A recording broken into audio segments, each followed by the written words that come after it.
გამარჯობა, ისმის ხო ჩემ? მადლობა წარდგენისთვის, სალამი ყველას. პირველ რიგში წარმატებებს გისურვებთ, ვინც მონაწილეობთ ჰაკათონში. ძალიან კარგ ივენტზე იღებთ თქვენს მონაწილეობას და კარგი იქნება კიდე მომავალში თუ გააგრძელებთ ორგანიზატორებს, დიდი მადლობა. ხო, მე ვისაუბრებ როგორც თქვენ ასე ვთქვათ, ხარდაჭერის AI აგენტებზე, ოღონდ ასე ვთქვათ, რეალური სამყაროსთვის გათვლილებზე და რეალურ სამყაროში გამოცდილებზე, გამომდინარე იქიდან, რომ ამას ვაკეთებთ ბრიანოში და რაღაც გარკვეული ცოდნა და გამოცდილება დაგვიგროვდა, რაც გვინდა რომ გაგიზიაროთ და რა თქმა უნდა, კითხვები თუ გექნებათ, აუცილებლად გამოუშვით არ მოგერიდოთ. ორი სიტყვით ჩემს შესახებ. დაახლოებით 20 წელია ტექნოლოგიების სფეროში ვარ. კერძოდ სადაც 10-12 წელია უკვე CTO-ს პოზიციაზე სხვადასხვა კომპანიებში, მიმუშავია როგორც რაღაც e-commerce-ში, retail-ში, healthcare-ში, ანუ სხვადასხვა სექტორებში და ეხლა ბოლო 2 წელია ვაკეთებთ ასე ვთქვათ ჩვენს კომპანიას, კერძოდ კი დავაფუძნეთ დაახლოებით 1 წლის წინ, იქამდე ასე ვთქვათ მოთელით პერიოდს გავდიოდით და რას ვაკეთებთ მაგაზეც ორი სიტყვით გეტყვით და მე უკვე გადავალთ აჯენდაზე. ბრიან ვაკეთებს ხარდაჭერის customer support-ის მარტივად რო ვთქვათ AI აგენტებს, რომელიც ხმარება ჩვენს მომხმარებლებს ამ შემთხვევაში კომპანიებს, რომ გაუმჯობესონ მომხმარებლებთან კომუნიკაცია და მომხმარებლის გამოცდილება ზოგადად, ეგრეთ წოდებული customer experience-ი. როგორ ვაკეთებთ ამას, ასე ვთქვათ, ძირითადად ეს არის იმ repetitive რაღაცა ტასკების და შემოსული კითხვებზე პასუხების გაცემით, რასაც გაშვების დღიდან სადღაც დაახლოებით 50% ტიკეტებს მთლიანად პარავს ჩვენი აგენტები, რაც ძალიან დიდი ღირებულება არის კომპანიებისთვის, იმიტომ რომ პირველი დღიდან ასე ვთქვათ უორმაგდებათ რესურსი, ადამიანური რესურსი იმ კუთხით, რომ რასაც ჩვენ გამოვუთავისუფლებთ დროს, შეუძლიათ დროს ფარამეზე დახარჯონ და ვმუშაობთ ისეთ სექტორებში კომპანიებთან, როგორც არის e-commerce, gambling, healthcare, insurance და სხვა. ხო, ჩვენი აჯენდა დღეს იქნება ზოგადად რატო უნდა ვაკეთოთ AI support agent-ები, რა ღირებულებას ქმნიან ისინი, რა სირთულეები არის მათ production-ში გატანასთან და რატოა ზოგადად production-ი ასე ვთქვათ, ჭყალებში რთული.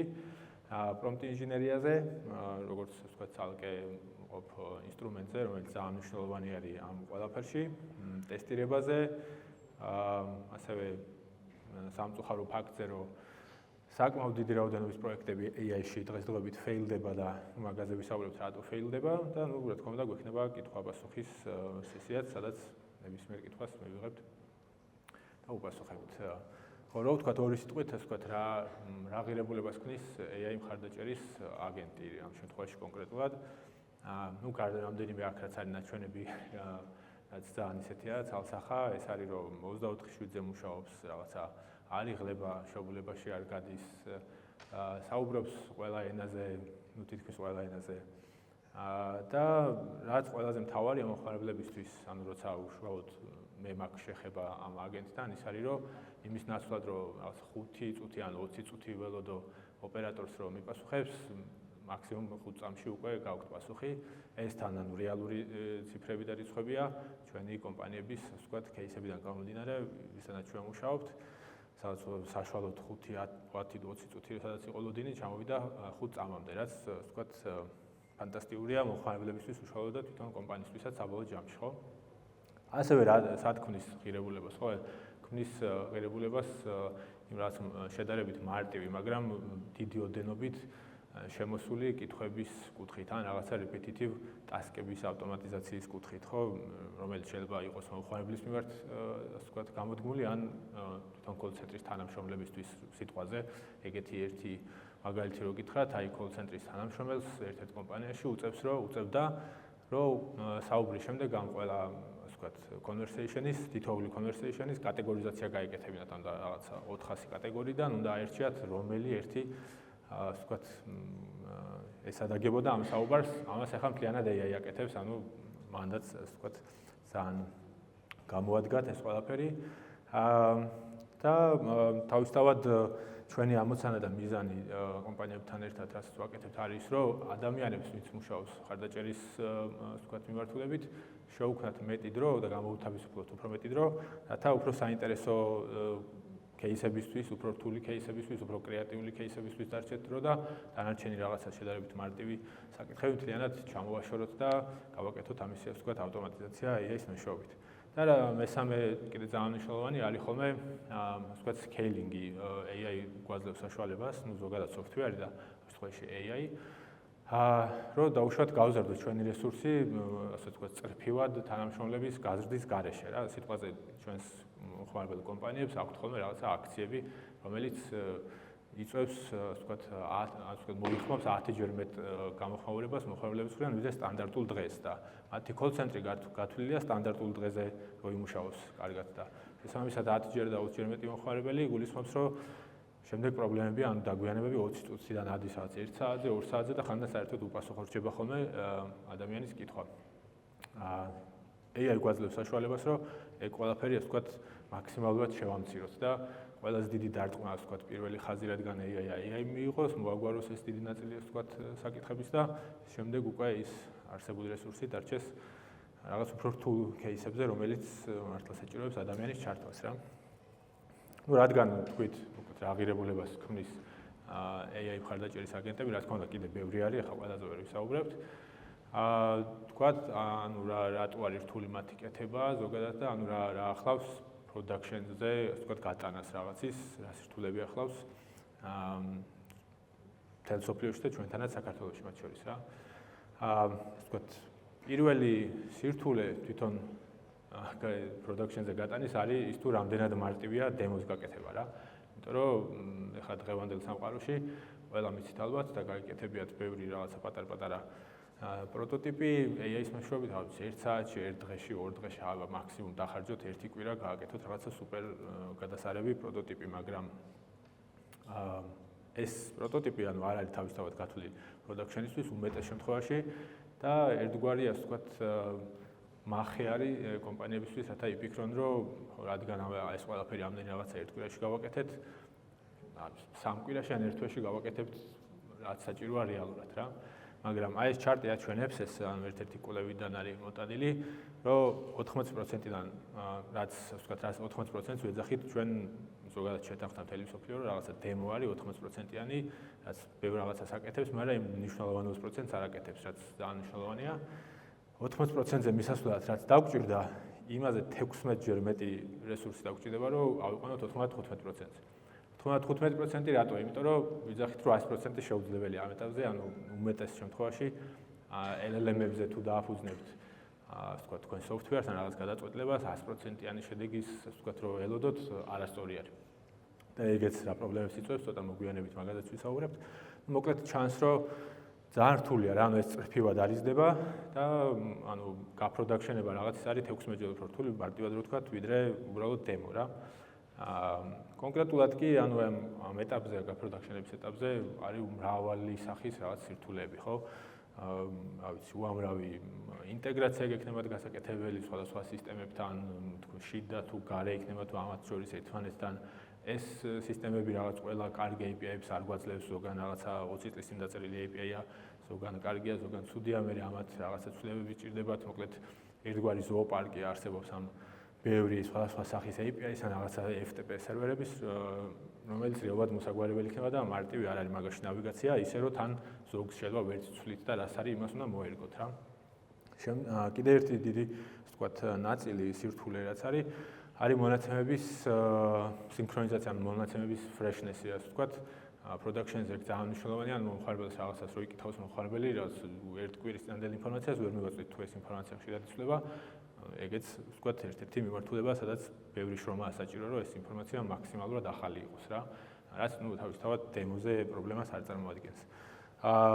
ასევე არის პრობლემები, რომ latency-სთან დაკავშირებით, ხო? ანუ ისევ და ისევ რაღაცა თუ პროტოტიპის დროს დიდად პრობლემას არ ქმნის და შეიძლება რაღაცა 1 წუთი ველოდოთ ან 9 წუთი რაღაცას production-ზე ყველაფერი გვინდა ძალიან სწრაფი იყოს და ეგეც გასათვალისწინებელია ხოლმე. კიდე ძალიან მნიშვნელოვანია კოსტები, რაც ძალიან ხშირად რთულია რომ ასე ვთქვათ გამოგვეპაროს, რაღაც ცოტა არასწორი სტრატეგია ავირჩიოთ LLM-ების გამოყენების და ბოლოს აღმოჩნდეს ისე რომ დაუშვათ ერთ კითხვას რო უპასუხოთ, მომხმარებლის გვიჯდება $1 სიტყვაზე, ან $9, რაც დამეთანხმებით რომ production-ისთვის ძალიან ასე ვთქვათ უმეტესი კომპანიისთვის მიუღებელი თანხა არის რა. მე მაგასაც ვთქვათ, ჭირდება თავიდან დაფიქრება და ყველაფრის გადაწყობა, რომ ეგ ჩამოვიყვანოთ სიტყვაზე რაღაცა 0.1 ცენტი გავხადოთ და არა 10 და 20 და 50 ცენტი. ასევე გვჭირდება, რომ გავთვალოთ რაღაცები, რაც წინასწარ არ ვიცით და იყოს მაქსიმალურად მოქნილი ჩვენი სისტემა. გვჭირდება, რომ ვთქვათ, რაღაცა fail-ებს აკეთებდეს, ოღონდ ისე, რომ არ იქრაშებოდეს და რაღაცა ვთქვათ, წინასწარ დაგეგმილი, ან რაღაც გამოსავალი გქონდეს, ან ესკალაციის გზა გქონდეს, ან რაღაცა ვთქვათ, სტანდარტულ პასუხებს იძლეოდეს რაღაც შემთხვევებში. და რაც თავარია კიდე ძალიან მნიშვნელოვანი კომპანიებისთვის, რაც არის რეალურ გარემოში, არის უსაფრთხოება და data privacy, data security, ესეთი რაღაცები, შესაბამისად, როცა production-ისთვის თვლით სისტემებს, უნდა თავიდანვე პირველი დღიდან ვიფიქროთ იმაზე, რომ რაც შეიძლება ნაკლებ data-სთან გქონდეს შეხება, ანუ მაქსიმუმ იმასთან, რაც სჭირდება და არაფერი ზედმეტი, იმიტომ რომ ნებისმიერი ზედმეტი ინფორმაცია, რაც შეიძლება რომ ჩააწოდოთ AI-ს ან სხვა სისტემას, მე შეიძლება უკან მოგიტრიალდეთ როგორც რაღაც პრობლემა და ბლოკი გზაზე, ვთქვათ, პროდუქტის გამოსადგენად რა. ხოლო ასევე ძალიან მნიშვნელოვანი customer support-ის მიმართულებით არის trust-ი და კარგი ეგრეთ წოდებული UX-ი, ანუ experience-ი მომხმარებლის რა. Trust-ი იმ კუთხით, რომ კომპანიებს, უმეტესობა კომპანია ძალიან, ვთქვათ, ფრთხილად უდგება ხოლმე ესეთი პროდუქტების live-ზე გასვლას, ან მომხმარებელთან ჭალებში მიშვებას და ზოგი უფრო თამამია ამ საკითხში, ზოგი უფრო მოკრძალებულად უდგება, ასე ვთქვათ, შიშით, მაგრამ ყველას აქვს რაღაცა შიში, რომ რა სიტყვის ეს AI ჩემს მომხმარებელს, რაღაცა, ასე ვთქვათ, არ დავკარგო, არ გავაღიზიანო, მე რაღაც სკანდალი არ მოხდეს, ასე შემდეგ რა. ამიტომ პირველივე დღიდან, როცა ვაკეთებთ პროდუქტს, მნიშვნელოვანია, რომ ეს რაღაცა მაქსიმალურად trust-ის შემქმნელი იყოს და არა პირიქით რაღაც ისეთ მოულოდნელ და დაუგეგმავ რაღაცებს არ უნდა აკეთებდეს ხოლმე რა.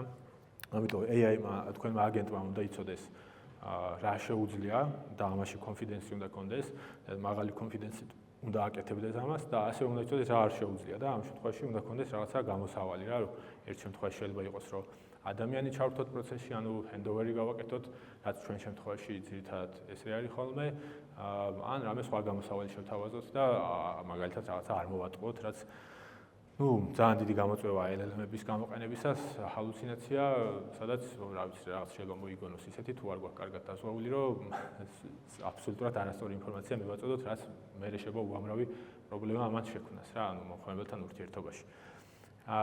ხო, ასევე მნიშვნელოვანია რაღაც explicit confirmation-ები რა, რომ დაუშვათ თუ ისეთ რაღაცას ვაკეთებთ და მომხმარებელთან შევდივართ ინტერაქციაში, სადაც ვაძლევთ საშუალებას, რომ რაღაცა irreversible რაღაცა გააკეთოს, ან დაუშვათ მაგალითად შეკვეთა გააუქმოს, ხო, რომელსაც მე უკან ვეღარ დავაბრუნებთ, გაუქმდა, თანხა დაბრუნდა, ასე შემდეგ. აუცილებელია ისეთი პატარა დეტალია, მაგრამ ძალიან მნიშვნელოვანია, რომ დავაკონფირმებინოთ აუცილებლად და რაღაცა ღილაკით იყოს ეს სიტყვაზე, ან რაღაცა მოწერილი დიახ გავაუქმოთ ეგეთი ტექსტით და არა შემთხვევით LLM-ის გადაწყვეტილება, რომელიც შეიძლება ცდარი იყოს და მე უკან ვეღარ დავაბრუნებთ ამას რა. ეს არის ილუსტრაცია ძალიან კარგი, რაც ვთქვათ, ვიპოვე ერთ-ერთი წამყვანი კომპანიის საიტზე, Sierra არის ეგეთი კომპანია ამერიკული, რომელიც არის რაღაცა 10 მილიარდიანი valuation-ით, რომელიც აკეთებს ზუსტად ჩვენსავით customer support agent-ებს, ამერიკული დიდი კომპანიებისთვის და ეს ილუსტრაცია ასახავს თუ რეალურად რა დგას, რა არის წყლის ქვეშ ამ შემთხვევაში, რა დგას გაპროდაქშენების უკან რა, ეს წყლის ზემოთ რაც არის აისბერგის თავზე, ყველამ ვიცით ეს, რაღაცა LLM-ი, რაგი, tool code-ები, რაღაცეები, მაგრამ აი უამრავი, ასე ვთქვათ, დეტალი, რომელიც ახლა კარგად არ ჩანს ეკრანზე. არის ის ნაწილი, რაც მე ვისაუბრე და იმის გარდა კიდე ბევრი რაღაცა, ასე ვთქვათ, რაც მე რეალურ სამყაროში ვაწყდებით ამ ყველაფერს და სინამდვილეში წინასწარ რთულია ხოლმე ამის, ასე ვთქვათ, დანახვა აღქმა, იმიტომ რომ ეს ყველაფერი არის ძალიან ახალი და არანაირი რაღაც, ასე ვთქვათ, გაიდლაინები არ არსებობს თუ როგორ უნდა გააკეთოთ ესეთი რაღაც production-ზე გათვლილი სისტემა რა. კი ბატონო. რადგან ვისაუბრეთ, ასე ვთქვათ, რა სირთულეები არის, ასე ვთქვათ, და რატო რაღაცის ხალხამდე მიტანა რთული, ვისაუბროთ ახლა prompt engineering-ზე რა, რომელიც ჩემი აზრით არის ერთ-ერთი ყველაზე მნიშვნელოვანი ინსტრუმენტი იმისა, რომ აი 80-დან 95-მდე მივიდეთ რა. იმიტომ რომ ხშირ შემთხვევაში, ანუ ეს კონკრეტულად ჩვენ кейსში რაც არის ასე ვთქვათ პროდუქტები და სისტემები ასე ვთქვათ არ მოითხოვს რაღაც განსაკუთრებულად რთულ software development-ს. ძირითადად არის საკმაოდ მარტივი software development-ი, მაგრამ ძალიან რთული prompt engineering-ია და data engineering-ია და სხვა რაღაცები, რაც ასე ვთქვათ საბოლოო ჯამში ქმნის ამ პროდუქტს. და prompt engineering-ია ხშირ შემთხვევაში სამწუხაროდ ვთქვათ overlooked არის, ანუ რაღაც კუთხით, იმიტომ რომ ნებისმიერ ადამიანს, ვისაც ახლა GPT-ისთვის რაღაცა მიუწერია, შეიძლება ეგონოს, რომ შეუძლია რაღაცა პრომპტის დაწერა და ეგრეთ არის რაღაცა პრომპტს დაწერს თავისთავად. მაგრამ აი მანდ არის ძალიან დიდი გეფი იმას, ასე ვთქვათ, ჩვეულებრივ რაღაცა მარტივ პრომპტს და რეალურად ისეთ პრომპტს შორის, ან პრომპტების ერთობლივას შორის, რომელიც იქნება სტაბილური, რომელსაც ხალხთან მიუშვებთ დღეში 10,000 ან 100,000 ადამიანი გამოიყენებს და არ იქნება რაღაცა ჩავარდნები და გეფები და ვიღაცა ვერ მოატყუებს, ვერ დააჯეილბრეიქებენ და ასე შემდეგ. ანუ უამრავი რაღაცაა საჭირო მაგისთვის, რომ მაგამდე მივიდეთ და აი მაგალითისთვის რო გითხრათ, უბრალოდ ზომა რო წარმოიდგინოთ, ჩვენი ანუ რასაც ჩვენ ვაკეთებთ სხვადასხვა კომპანიებისთვის, პრომპტები რო გავაერთიანოთ, რაც უშუალოდ ჭირდება ერთ პროდუქტს რომ იმუშაოს, არის სადღაც რამდენიმე 10,000 სიმბოლო ან ტოკენი უბრალოდ რა. რაც ნუ თავისთავად მაგითი ვერ ვიამაყებთ, რომ ბევრი ტოკენი არის, იმიტომ რომ რეალურად ეგ ხარჯი არის, მაგრამ ნუ მაგამდე მივედით იქიდან გამომდინარე, რომ ისეთ ანუ მხოლოდ ისეთ რაღაცები წერია შეგინთ, რაც აუცილებელია, რის გარეშეც ვერ მუშაობს რა, ანუ რის გარეშეც ასე ვთქვათ ხარისხი ძალიან ეცემა რა და ნუ შესაბამისად ბევრი შრომა საჭირო რა. ამიტომ ჩემი აზრით ასევე და ნუ არა მარტო ჩემი აზრით რა თქმა უნდა ძალიან მნიშვნელოვანი კადრი არის prompt engineering რა, ეგ როლი ზოგადად ოუნერი უნდა არსებობდეს კომპანიაში, ვინც მაგ საქმეს აკეთებს რა. ხშირ შემთხვევაში ეხა უმეტეს კომპანიებში რაღაც პროგრამისტები ან ინჟინერები ითავსებენ ამას და საკმაოდ კარგადაც გამოსდით, მაგრამ არის რაღაც ნიუანსები, რაც ახასიათებს ზოგადად პრომპტებს, რაც ჩემი აზრით არ ჯდება დეველოპერის და ინჟინრის, ასე ვთქვათ, მენტალურ მოდელში და საჭიროა იყოს თალკე ადამიანი რა. მაგალითად ის, რომ კლასიკურ software-ს როცა ვაკეთებთ, რაღაცას დავწერთ features-ს, web development-ში ან mobile development-ში, გავტესტავთ, დავაფაბლიშებთ, მუშაობს და შეიძლება არ შევეხოთ 10 წელი და 10 წელი იმუშაოს, ანუ და უამრავი მაგალითი არის დღემდე აი განსაკუთრებით ბანკებში, რაც 90-იან წლებში და 2000-იანების დასაწყისში დაწერილი სოფტებით მუშაობენ ხოლმე, უფრო მეტად ევროპული და ამერიკული ბანკები, მაგრამ ზოგადად რა software-ი თუ არ შევცვლით, ხშირად მუშაობს რა, უფრო ხშირად და prompt ეგრე არ არის, ანუ prompts don't age well, ეგეთი ის არის, ასე ვთქვათ. გამოთქმა, რომ აი შეიძლება დღეს დილით აამუშაოთ, რაღაცა გააკეთოთ, გატესტოთ, ჩვენივად მუშაობს და საღამოს აღარ მუშაობდეს რა. ოღონდ მართლა ანუ ეს უტრირება არ არის. რატო? იმიტომ რომ ანუ ძალიან ბევრი რაღაც არის, რაც იცვლება რა, მაგალითად თვითონ მოდელები იცვლება, ის კომპანიები, ვინც ამ მოდელებს გვაწვდიან, როგორც OpenAI და სხვები, ანუ ამ მოდელებს მუდმივად ცვლიან, მუდმივად ანახლებენ, მუდმივად რაღაცებს აუმჯობესებენ და რეალურად ის გაუმჯობესებაც თქვენთვის შეიძლება გაუარესება გამოიწვიოს, იმიტომ რომ რაღაცა ისეთი შეიცვალა, რომელიც თქვენს პრომპტს ახლა სხვანაირად აღიქვავს და ცოტა სხვანაირად იქცევა რა, ახლა რა თქმა უნდა მთლიანად არ შეცვლის ქცევას, მაგრამ რაღაც ფიჩერები შეიძლება აღარ მუშაობდეს ისე სტაბილურად რა. ასევე მონაცემები იცვლება, იუზერის ქცევა იცვლება და ეს ყველაფერი ახდენს გავლენას ძირითადად ვთქვათ ჩვენს საშუალებაზე, რაც არის პრომპტი და ამ პრომპტის აღქმა LLM-ის მიერ. შესაბამისად საბოლოო ჯამში ვიღებთ დეგრადაციას, ასე ვთქვათ, სერვისში და ხარისხში სერვისის. აქედან გამომდინარე, მაგალითად ჩვენ კომპანიაში ვყავს prompt engineer-ი, რომელსაც უწევს ხანდახან კვირის მანძილზე რამდენიმეჯერ ერთ-იგივე პრომპტის რეფაქტორინგი რა. იქედან გამომდინარე, რომ რა ვიცი, რაღაც ან ახალი რამე დავამატეთ და იმან გამოიწვია ცვლილება, ან თვითონ თავისით მუშაობდა და აღარ მუშაობს რა. მოკლედ ძალიან ისეთი შრომატევადი საქმე არის. მე ვთქვათ, გირჩევდით თუ ხართ დამწყები, ვთქვათ, პროფესიონალები, რომ prompt engineer-ია განიხილოთ როგორც ერთ-ერთი შესაძლო განვითარება და ვფიქრობ, რომ ანუ საქართველოშიც მათ შორის და თავისთავად სოფლიოშიც რაც დრო გავა, უფრო და უფრო დიდი მოთხოვნა წამოვა ამ მიმართულებით კადრებზე. იქიდან გამომდინარე, რომ ყველა გააჩენს თავისთან ამ რაღაცა ownership-ს პრომპტებზე რა.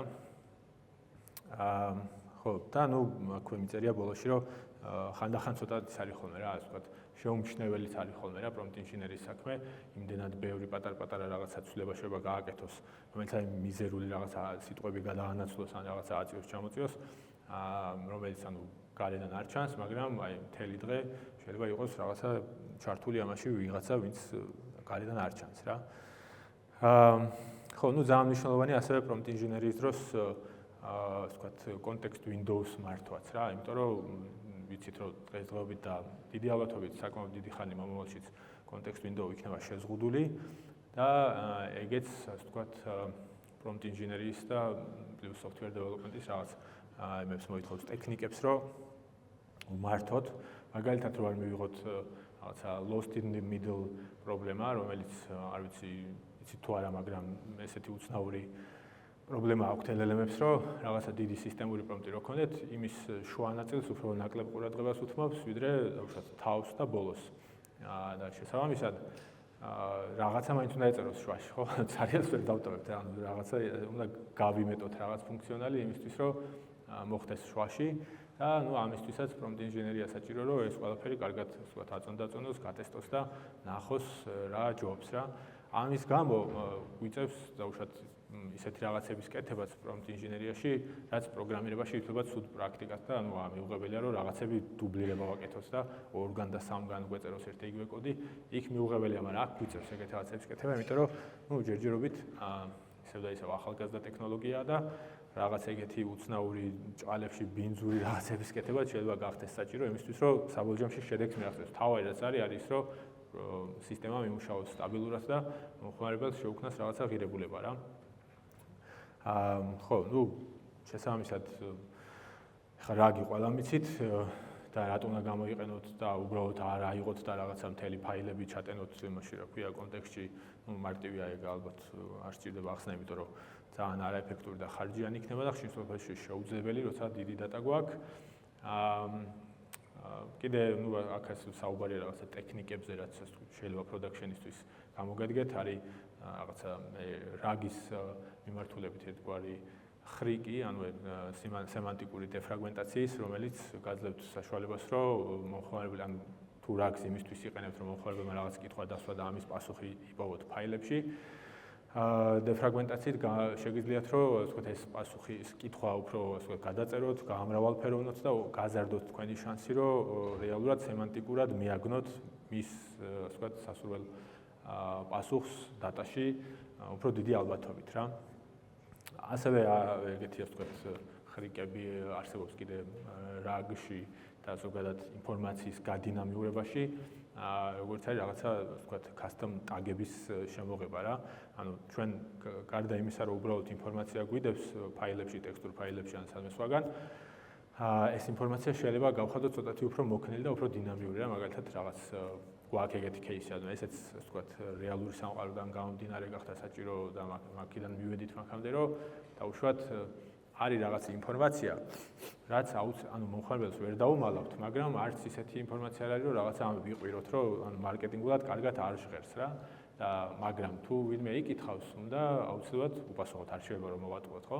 ნუ შეგიძლიათ რაღაც მოიფიქროთ ეგეთი ხრიკი, რომ მონაცემებში ეს რაღაცნაირად შეფუთოთ ეს ინფორმაცია და LLM-ს უთხრათ, რომ სადაც ნახავ ესეთ ინფორმაციას, ანუ ამაზე დიდად მივიყვირებ, ანუ და პირდაპირ ვთქვათ, ნურსად მიაყოლებ ამ ინფორმაციას, თუ სხვა რამეს იკითხავენ და მაგრამ თუ ამ კონკრეტულ რაღაცას იკითხავენ, მაშინ უპასუხე რა. აი ეგეთი ვთქვათ, საშუალება კიდევ ბევრ რამეს გაძლევთ, რომ დაუშვათ რაღაც დიდი დატა გაქვთ და გინდათ, რომ რაღაც სიათ დაალაგოთ, ანუ შეგიძლიათ დატის დონეზე მიუთითოთ ეს პირდაპირ დატაში და რაღაც ერთგვარ აბსტრაქციას იღებთ, რომ ამას ერთხელ ასწავლით LLM-ს და მე უკვე დატაში სადაც არ უნდა გააკეთოთ, ყველგან იმუშავებს და დაუშვათ, სადაც სიის სახით არის გამოსატანი, სიის სახით გამოიტანს, სადაც რაღაც გინდათ, რომ მაგ რაღაცას როცა იკითხავს ადამიანი, შესთავაზოთ მაგალითად ესკალაცია, იქაც შეგიძლიათ რაღაცა მსგავსი ის გამოიყენოთ რა, ანუ ბევრი ხრიკები არსებობს, რაც შეიძლება რომ ვთქვათ, რითიც გაამდიდროთ თქვენი არსებული ფუნქციონალი.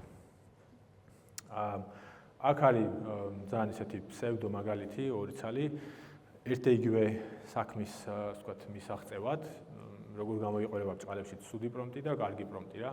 ანუ პრომპტი ქვემოთ ხედავს ცუდს, რომელიც შეიძლება ნებისმიერმა, ვთქვათ, მომზადებელმა ადამიანმა დაწეროს უბრალოდ ახსნას რა უნდა და უთხრას LLM-ს რომ ესა და ეს გააკეთე, მაგრამ ისევ და ისევ production-ისთვის ეგ არ გმარ, ანუ production-ისთვის ჭირდება ისეთი სახის პრომპტები, როგორც ზემოთ არის, რომელიც აშკარად ისეთი ადამიანის დაწერილია, ვისაც აქვს რაღაც გამოცდილება, სადაც ბევრად უფრო კონკრეტულად ვეუბნებით რაღაცას, მაგალითებს ვაჩვენებთ, რაღაცა სტრუქტურას ვაძლევთ, რომ აი ამ სტრუქტურაში ვიპასუხე, ანუ რეალურად ერთი იგივე რაღაცა ეს შეიძლება ესეც გაკეთდეს, ესე მაგრამ ქვედა მხარე იმუშავებს რაღაცა 9 შემთხვევაში, ან 80% შემთხვევებში და ზედა იმუშავებს თითქმის ყოველთვის რა.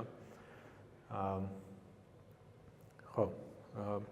შემდეგი საკითხი არის ტესტირება, ანუ რაც ვილაპარაკე აქამდე ბევრჯერ ვახსენე, რომ ძალიან ხშირად საჭიროა, ძალიან ხშირად იცვლება რაღაცები და ეს რო არ გამოგვეპაროს, საჭიროა ძალიან დიდი ოდენობით ტესტირება რა. რაც ასევე განსხვავდება კლასიკური software development-ისგან, იმიტომ რომ იქ ტესტირება ძირითადად ხდება რაღაცა ახალი ფიჩერი როცა იწერება, სანამ ამას გავიტანთ production-ზე, ნუ რამდენიმე ადამიანი რაღაცა სისტემები ტესტავს, ავტომატიზირებული ტესტები ტესტავს, მაგრამ რო გაეშვება, იმის მერე იმ რაღაცას, ნუ ისე ხშირად აღარ ტესტავთ რა. და LLM-ების შემთხვევაში რეალურად აი საერთოდ დამოუკიდებელი რაღაცები ერთმანეთისგან შეიძლება იწვევდეს პრობლემას მაინც და გვიწევს ფაქტიურად ნებისმიერი ცვლილების მერე ერთი ხაზით რო დავამატოთ სისტემურ პრომპტში, მთლიანი ფუნქციონალის თავიდან გატესტვა, იმიტომ რომ ბევრჯერ გონია кейსი, რომ გამოუწევია ერთ ხაზსაც და ერთ სიტყვასაც პრობლემა რა.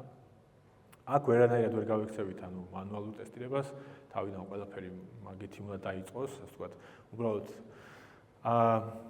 კარგი იქნება თუ დავუშვათ მანუალური სისტემის რაღაცა სტანდარტ შემოვიღებთ, მანუალური ტესტირების სტანდარტ შემოვიღებთ და ასევე რაღაც ინსტრუმენტებს შევქმნით ამის ირგვლივ, რომელიც მერე აი ამ დატას, რასაც ეს ტესტირება დააგროვებს, მოგცემს საშუალებას, რომ შევინახოთ და გამოვიყენოთ საჩვენოდ შემდგომ ავტომატიზაციისთვის რა.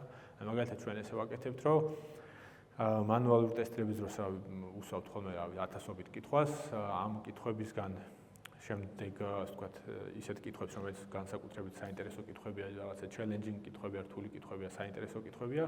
ამებს ცალკე მოვინიშნავთ, რომ რაღაცა გამოვიტანოთ ეგრეთ წოდებულ gold set-ში, ანუ gold სტანდარტში, ანუ ასე ვთქვათ, ავირჩიოთ შემდგომ ავტომატური ტესტირებისთვის. გვაქვს მისთვის შენახული სწორი პასუხი რა იყო? ნუ სწორიც ისეთი რაღაცა არის, ანუ შეიძლება რაღაც 95%-ით იყოს სწორი, ან 100%-ით, ანუ ეგ customer support სისტემებში ცოტა ისეთი რამეა. მაგრამ ნუ საერთო ჯამში ვთანხმდებით, რომ ის სწორი პასუხი იყო, ამას ვინახავთ. ესეთი შეიძლება შევინახოთ რავი 50, 100, 200 ესეთი კითხვა და მე უკვე ვაწყობთ ავტომატურ სისტემებს, რაღაცა background job-ებს, რომლებიც ჩვენს მაგივრად ამას ეკითხებიან მუდმივად, როცა დაგვჭირდება დავუშვათ რაღაცა შევცვალეთ, გავუშვით ავტომატიზაცია, 200 კითხვა დაუსვა და 200 პასუხი მიიღო. შემდეგ ამ პასუხებს ვინახავთ და ცალკე გვაქვს კიდე პატარა სისტემა, ანუ ცალკე LLM-ი, შეიძლება სხვა მოდელი იყოს, მაგალითად ამ შემთხვევაში შეგიძლიათ გამოიყენოთ რაღაცა thinking მოდელებიც, რომელიც სხვა შემთხვევაში არ გამოგედგებათ სისწრაფის გამო. აქ ახლა სისწრაფე იმდენად მნიშვნელოვანი არ არის, იმიტომ რომ ისედაც ბევრად სწრაფია ვიდრე ადამიანმა რო გააკეთოს. და უკვე მიღებულ შედეგებს იმ 200 კითხვაზე პასუხს გადაუვლის LLM-ზე judge-ი, რომელიც მოგცემთ რაღაცა scores, რაღაცა მექანიზმით, რომელიც ასევე თქვენ უნდა მიუთითოთ, რომ როგორ უნდა გინდათ რომ შეამოწმოს, რა უნდა ჩაითვალოს შეცდომად, რა არ უნდა ჩაითვალოს შეცდომად და სიტყვაზე 0-დან 100-მდე სკორნუ პროცენტულად შეაფასებთ, რამდენად სწორი პასუხი იყო. მე უკვე ჯამურ პროცენტსაც ითვლით და ნუ რაღაცა ცვლილების მერე გავუშვებთ ამ სისტემას, ჯამურ პროცენტს შეხედავთ, თუ ჯამური პროცენტი მისაღებია, შვიდად ხართ და ამბობთ, რომ ანუ არაფერი არ დანგრეულა რა. თუ რაღაცა არ მოგეწონებათ ჯამურში, მე უკვე ჩადიხარ დეტალურში და ნახულობთ, რომ აბა კონკრეტულად რა სად დავკარგეთ ეს სკორი რა, ასე ვთქვათ და მე უკვე იმ გააქვთ, ასე ვთქვათ, მიმართულება სამ დაეძებოთ პრობლემა რა. ხო, ნუ ასევე დავუშვათ იყენებენ ხოლმე რაღაც პირდაპირ LLM-ებს, ერთ LLM-ს იყენებენ მეორე LLM-ის გასატესტად, ან რაღაცა ერთ მოდელს მეორე მოდელის გასატესტად. რაც ნუ რაღაც დონეზე შეიძლება იმუშაოს, მაგრამ რეალურად არ მგონია ჯერ რომ არსებობდეს რამე ეგეთი მუშა პროდუქტი, რომელიც აი ამდენი წვალების გარეშე და თქვენი ჩარების გარეშე თქვენს მაგივრად ამას გატესტავს რა. ამიტომ ესეც ძალიან მნიშვნელოვანია. რათა აი ეს უკვე მით უმეტეს როცა production-ზე გვაქვს რაღაც გაშვებული, იმის ხარისხი არ დეგრადირდეს და შენარჩუნდეს და ამას მუდმივად ვაკონტროლებდეთ რა. და ბოლოს რო შევაჯამოთ, ორი სიტყვით შევეხოთ, თუ რატო ფეილდება 95% პროექტების AI სამყაროში, ეს არის MIT-ის კვლევა, რომელმაც აჩვენა, რომ ამერიკაში LLM-ების და AI პროექტების 95 ფეილდებოდა და გაფეილება ნიშნავს იმას, რომ დაუშვათ არაფერ ღირებულებას არ ქმნიდა ან ჩადებულ თანხას უკან ვერ იღებდნენ ასე ვთქვათ კომპანიები, ვინც ამას აკეთებდნენ და რა არის მიზეზი მაგისი? აქამდე ვთქვით, რომ ეს პროტოტიპის კეთება რომ ძალიან მარტივი გახდა ამან შეიძლება გამოიწვიოს ერთგვარი false confidence, ანუ რაღაც დაუშვათ დაგვაჯეროს, რომ შეგვიძლია ამის კეთება ჩვენ რაღაცა გარე დახმარების გარეშე საერთოდ ან ზოგადად შესაძლებელია და ჩადოს კომპანიამ რაღაცა სტაფი გამოყოს, თანამშრომლები გამოუთავისუფლონ რესურსები, თანხა გამოყონ და დაიწყონ ამის კეთება. მე უკვე აწყდებიან იმ ყველა პრობლემას, რაც წინა სლაიდებზე გაჩვენეთ და ალბათ კიდევ უფრო მეტს ბევრად. და გადის ასე ვთქვათ რამდენიმე თვე, როცა ვიცი, ანუ რაღაც შედეგი არიდება და ბოლოს შემოდებენ თაროზე ამ პროექტს, ან რაღაცა აღიარებენ, რომ მოკლედ გაფეილდა, იმიტომ რომ რაღაცა წინ ვერ მივდივართ და ბოლო უაზროდ კიდე დიდი ხანი რესურსების ჩასხმას აღარ აქვს აზრი და მოკლედ ვიძახით, რომ არ გამოდის რა. უმეტესად არის ესეთი, ანუ ასე ვთქვათ, მსგავსი სცენარები რა. თუმცა რა თქმა უნდა, მარტო ეს არა, ბევრი სხვა რამე შეიძლება იყოს, თუმცა რეალურად ანუ ეს სტატისტიკა და ეს კვლევა მე ამან გააჩინა ასე ვთქვათ იმის აზრი, რომ ხო არ არის რაღაცა ბაბლი და ასე შემდეგ. რეალურად ბაბლი შეიძლება არის, მაგრამ უფრო პრობლემა იმაშია, რომ წინასწარ კარგად არ დაგეგმეს რა კომპანია. ჩვენ ახლა საქართველოშიც ვაწყდებით ამას, როცა კომპანიებთან გვაქვს ურთიერთობა.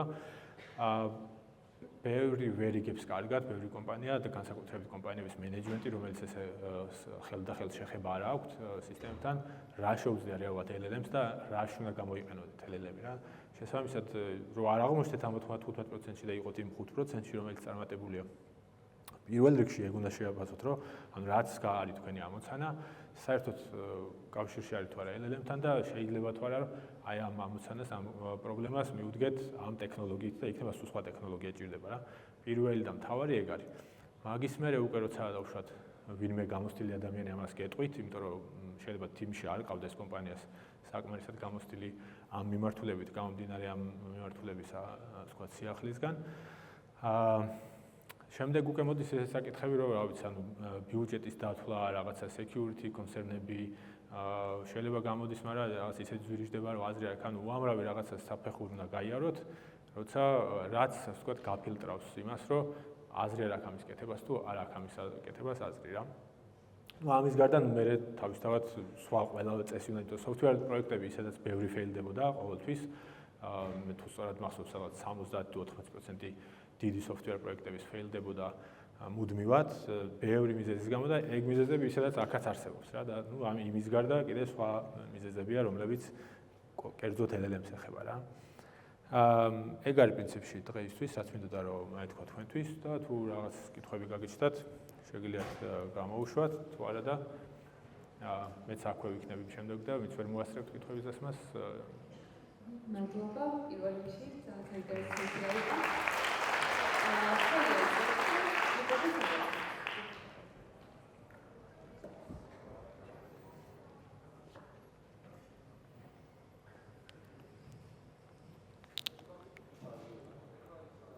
გამარჯობა, პირველ რიგში მადლობა დიდი პროფესიის. ესეთი კითხვა მაქვს. ბრიან როგორც კომპანია, რომელიც ქმნის agent-ებს და agentic workflows-ებს, რა framework-ებს იყენებს, როგორი სტაკი გაქვთ, გაქვთ თუ არა favorite framework-ი და სხვადასხვა პროექტებისთვის სხვადასხვა იყენებთ თუ არა? მადლობა კითხვისთვის. ანუ framework-ებში გააჩნია რას გულისხმობ, ვთქვათ,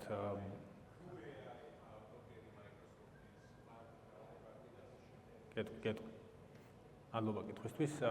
ხო, ჩვენ ზოგადად, რა თქმა უნდა, თვითონ LLM-ებს ჩვენ არ წერთ, ანუ ვიყენებთ OpenAI-ის, Gemini-ის, Anthropic-ის მოდელებს, კონკრეტული ამოცანიდან გამომდინარე და არის ხოლმე ამოცანები, როცა რეალურად განსხვავდება ეს მოდელები, ასე ვთქვათ, შესაძლებლობებით და გვიწევს ხოლმე საუკეთესოს შერჩევა იმ კონკრეტული ამოცანისთვის. LLM-ების იქეთ ზოგადად ძალიან ვერიდებით რაღაცა მზა ფრეიმვორკების გამოყენებას რა, ანუ ყველაფერს ვაკეთებთ, რაც შესაძლებელია ჩვენ თვითონ, ანუ low level-ზე, ანუ ფაქტურად არსებობს base level, ასე ვთქვათ, base მოდელი და იმის შემდეგ ჩვენი კოდი რა, რაღაცა long chain-საც და ეგეთ framework-ებსაც კი არ ვიყენებთ მარტივი მიზეზით, იმიტომ რომ ძალიან რთულია მათი დებაგინგი რა.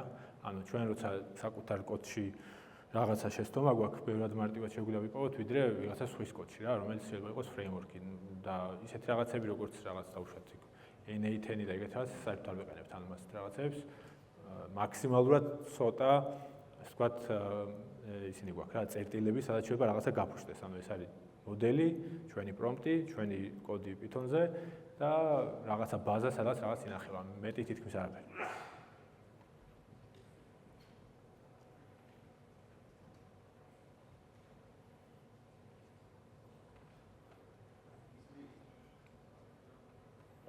ისმის, მადლობა საინტერესო პრეზენტაციისთვის.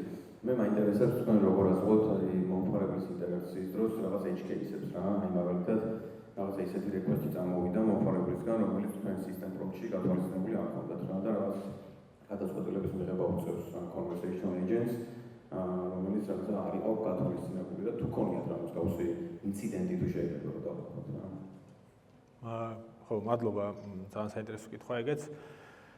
ნახე, რა თქმა უნდა, თავიდან მქონდა ბევრი ეგეთი შემთხვევა, მაგრამ ნუ ამ ბოლო დროს ეგეთი მიდგომა გვაქვს, რომ მაქსიმალურად, ასე ვთქვათ, ზღუდავთ იმ scope-ს, რაც ჩვენი მოდელებს შეუძლია რომ გააკეთოს, ოღონდ იმაზე მეტად არ ზღუდავთ, რაც საჭიროა, ხო? ანუ რაღაცა დაუშვათ, ამას უნდა აკეთებდეს, იმ საქმეში აქვს თავისუფლება და თუ დაუშვათ რაღაც ისეთი იკითხა ადამიანმა, რაც არ იცის, ჩვენი, ასე ვთქვათ, მიდგომა ეგეთია, რომ ჯობს ვარი უთხრათ, ვიდრე გავაკეთოთ რა. ანუ და ეგ საკმაოდ რთულია სხვათა შორის რა, ანუ ტექნოლოგიურადაც LLM-დან გამომდინარე, რომ ზოგადად მიდრეკილება აქვს, რომ რაც შეიძლება მეტჯერ მოგემსახუროს და ვარი არ გითხრას რა.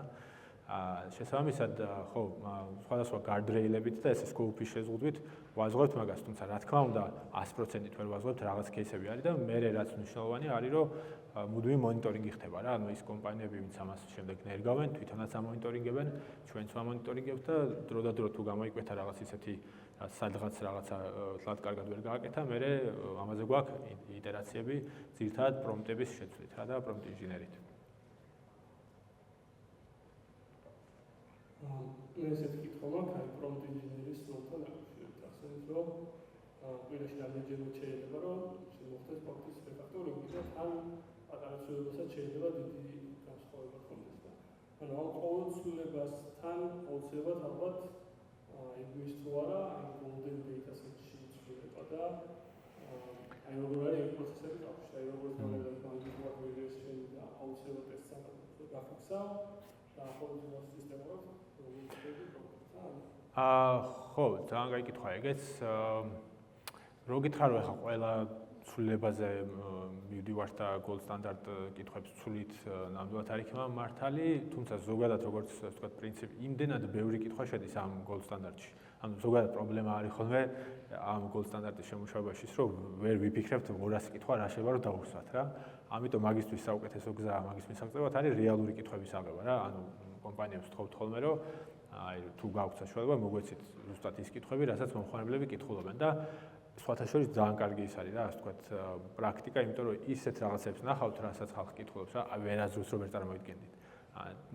მათ შორის ისეთი ცუდი, ასე ვთქვათ, აკრეფილი და გრამატიკა და ასე შემდეგ რა, რაც ასევე პრობლემაა და ნუ მანდაც გვიწევს ბევრი რაღაცის მოგვარება, რომ თან ისეთი საკითხები, სადაც არ არის მარტივი მოსაგვარებელი, რომ რაღაცა რატო ვერ გაიგო, რა უნდა და ეხლა მომხმარებელს და რო კითხულობ, ვერ იგებ რა წერია. ანუ 10-ჯერ რო წაიკითხო, ვერ იგებ და LLM-ს უნდა გაიგო და ხანდახან იგებს ხოლმე, ეგეც გვიკვირს რა.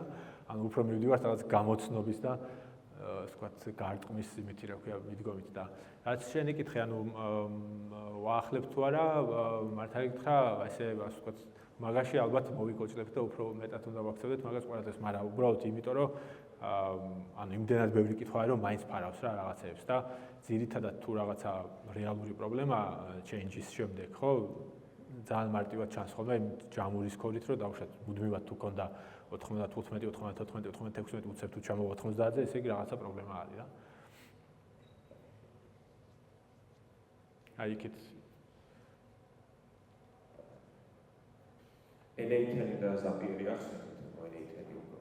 Dežbrიანოს შემთხვევაშიც ინტეგრაცია რამდენად მარტივია და ხშირად არის ხოლმე დიდი ისტორია, როცა კომპანიას რაღაც ზაფები იკარგება ხოლმე და customizable-ის ვარიანტში ხშირად აინტერესებს ხოლმე კომპანიებს, რომ აი რომ დაგვინერგავთ ჩვენს არსებულ CRM-ს ან პლატფორმას თუ მოერგება.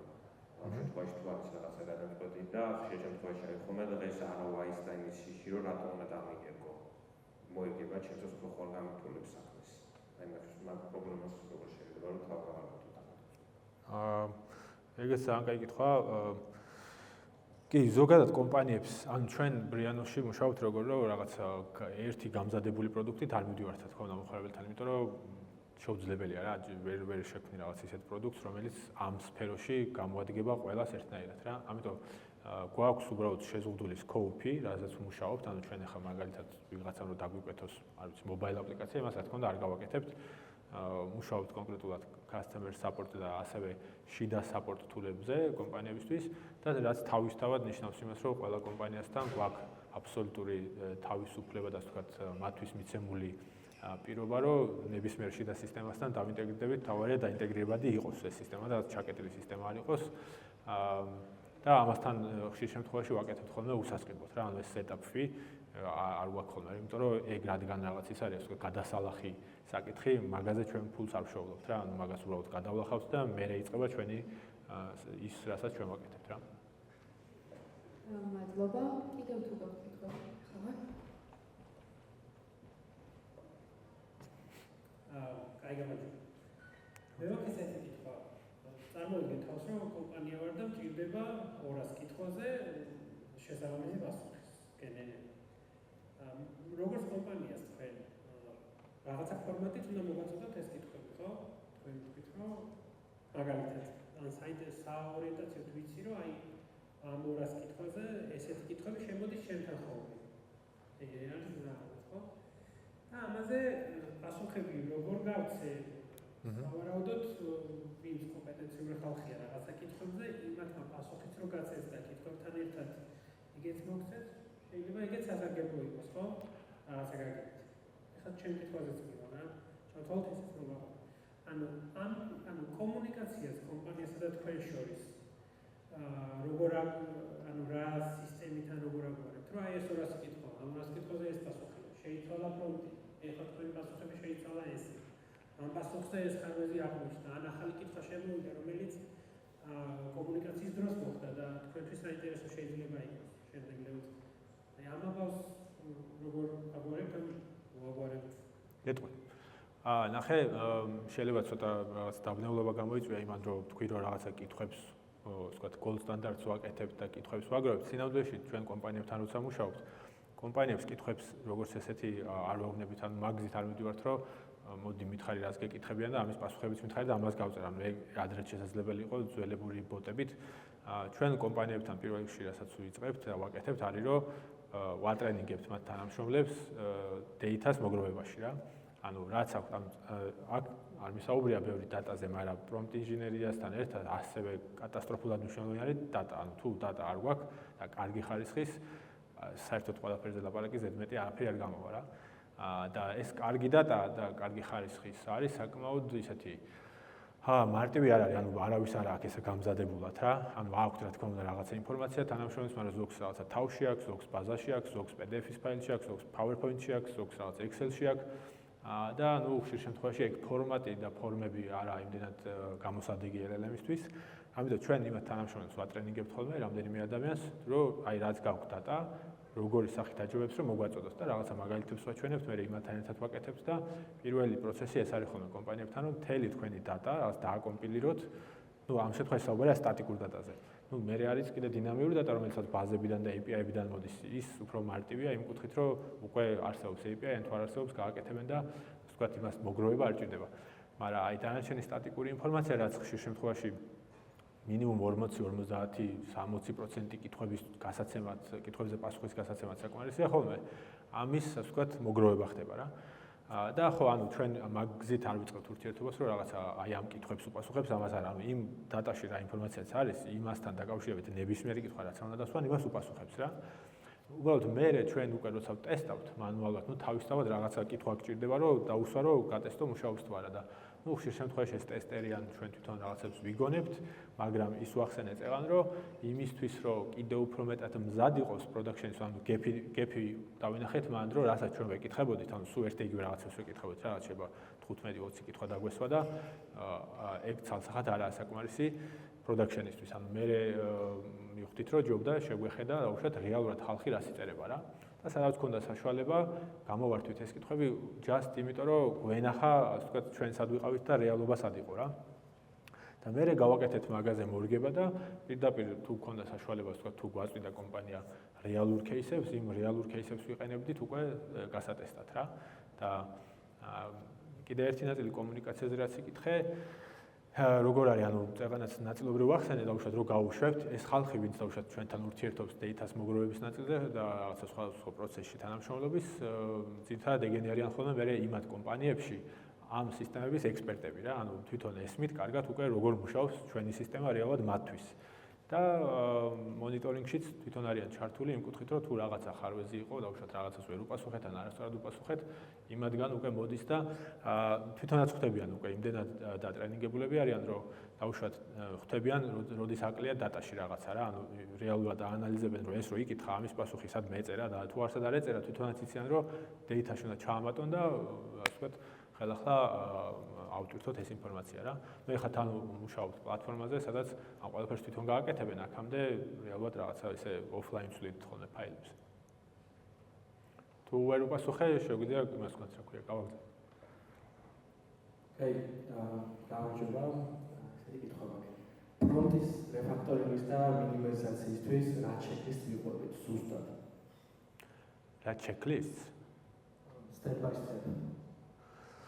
საინტერესო კითხვა, არ ვიცი ეგეთ ჩეკლისტი არსებობს თუ არა და გვაქვს თუ არა. როგორ არის, იცი? ნახე, ძირითადად ეს პროცესი ესე ხდება რა, რომ გამომდინარე იქიდან, რომ რაც აქამდე ვთქვით, რომ ძალიან ხშირად გვიწევს პრომპტში რაღაცების შეცვლა და ხშირად დამატება, გინდა არ გინდა გროვდება რაღაცა, ასე ვთქვათ, ბჭყალებში, არ მინდა ეს ტერმინი ვიხარო, რაც მომივიდა თავში, მაგრამ მოკლედ ცუდი რაღაცები გროვდება პრომპტში, უბრალოდ იმიტომ, რომ იმდენად ხშირად გჭირდება შეცვლა, რომ ძალიან რთულია თან აკონტროლო, იქამდე რაღაცა 500 ხაზით ზემოთ რა გეწერა, ან 1000 ხაზით ზემოთ რა. ამიტომ ვაკეთებთ პერიოდულად აუდიტებს რა. აუდიტის ნაწილში, სხვათა შორის, შეიძლება რომ დაიხმაროთ იგივე LLM-ით რა. ეგ ძალიან კარგად გამოდის, რომ თქვენივე სისტემური პრომპტის უბრალოდ აუდიტი გააკეთებინოთ და მითხარი სად რა გავიმეორე, სად ქონდა დუბლირებები, სად მაქვს რაღაც შეცდომები, სად მაქვს სპელინგის შეცდომა, ეგეთ რაღაცებში შეიძლება LLM-ი დაიხმაროთ და მერე უკვე გადაწყვიტოთ, ანუ რასაც დაუშვათ LLM-ი გირჩევთ, პრობლემა რეალურად თუ არა, აი მაგალითად შეიძლება გითხრათ, რომ რაღაცა დუბლირებული გაქვს, მაგრამ ეგ დუბლირება მიზანმიმართულად გაქვს, იმიტომ რომ უბრალოდ წეღარაც ვახსენე რაღაც lost in the middle პრობლემა თუ ქონდა, ან რატომღაც არ მიაქცია LLM ამას ყურადღება, ავდექით და ორჯერ ჯაუწერეთ, ერთხელ ზემოთ, ერთხელ ქვემოთ და ნუ ერთხელ მაინც გაიგებს რა. მთავარი არის რომ გაიგოს. ხო, ესე ჩეკლისტი რო გითხრათ, არ გვაქვს არაფერი, ძირითადად მთავარი, ასე ვთქვათ, მიზანი მინიმიზაციის შესაძლოა იყოს უშუალოდ პრომპტის ნაწილში, მხოლოდ და მხოლოდ კოსტის ოპტიმიზაცია რა.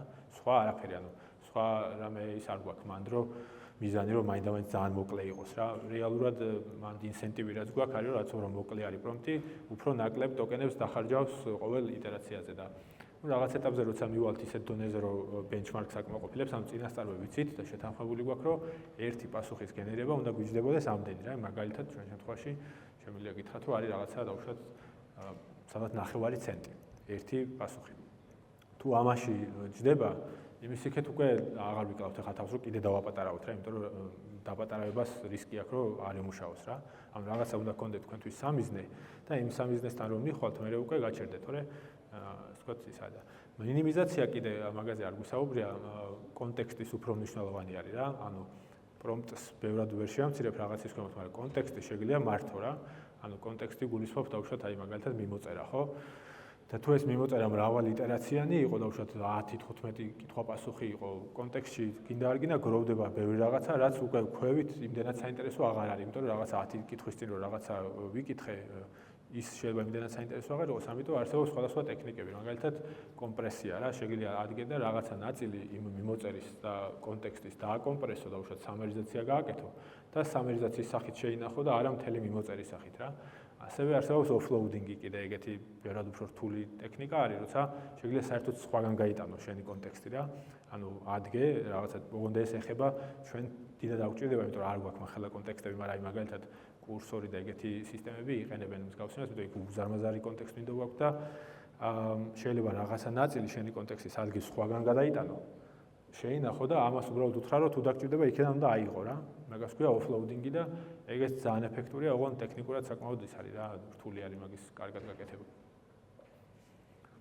მადლობა ძალიან დიდი საინტერესო